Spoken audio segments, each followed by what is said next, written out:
ఓం శ్రీమాత్రే నమః. మూకపంచతిలో స్తుతి శతకంలో 39వ శ్లోకాన్ని భావాన్ని చెప్పుకుంటున్నాం.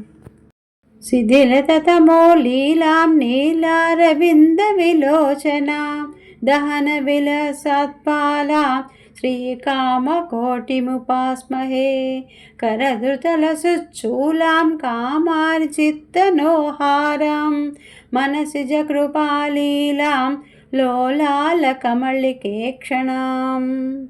తమస్సు అనగా అజ్ఞానం యొక్క ప్రభావాన్ని తగ్గించినది, నీలి కమలా లాంటి అందమైన కళ్ళు కలిగినది, నుదుటి మీద 3 కళ్ళతో ప్రకాశించేది, చేతిలో త్రిశూలాన్ని ధరించింది, శివుడి మనసుని హరించేది, మన్మధుడి దయ అనే లీలని ప్రదర్శించినది, కదలుతున్న ముంగురులు గల శ్రీ కామకోటిని అనగా కామాక్షిదేవిని ఉపాసిస్తున్నాను. ఓం శ్రీమాత్రే నమః.